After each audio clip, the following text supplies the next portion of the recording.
I was stationed over in Iraq, and my injuries occurred just south of the Euphrates River, outside of Rawa.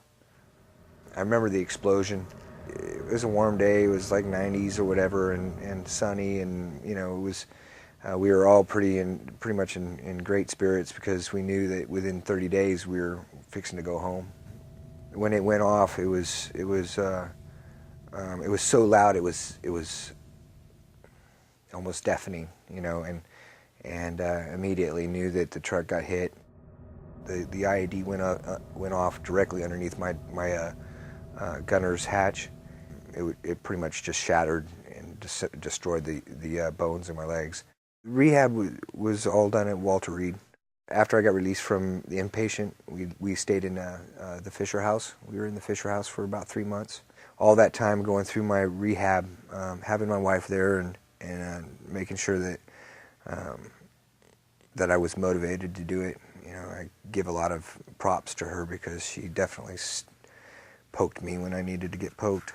I'm usually up on my legs, I would say 80 to 90% of the day.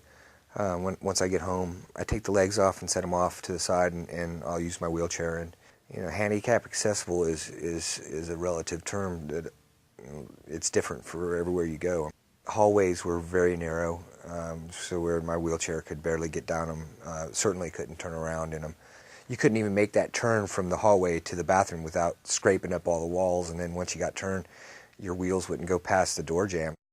I think that there are a lot of limitations, actually. We actually had to have the apartment manager change the way that the door opened on the refrigerator because he couldn't get in, open the fridge, and then move. Him trying to reach the counters to pull food out, him trying to put dishes away, nothing, all of the top shelving that he has to reach, everything that we have now is on the bottom so he can reach it.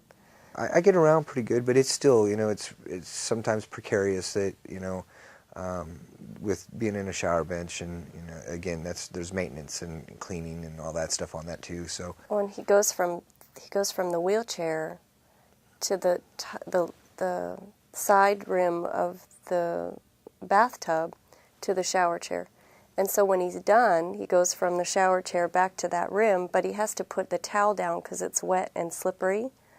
We've gotten it down to where it's really manageable, but I sometimes get a reality check on really I get so used to him being good at what he's having to adjust to that sometimes I kind of stop. Something will happen and I'll go, God, that's not easy. For Homes for Our Troops to build his houses, first off, it's amazing. It's a huge gift. God, it's going to make our lives so much easier to be able to get around and move, and it's given us a chance to live a more complete life. I think he manages to make the best out of what he has always, but to see things be easier for him, I think he's done enough. I think he's worked hard enough to allow him to have things made easier. That's really satisfying for me as a wife.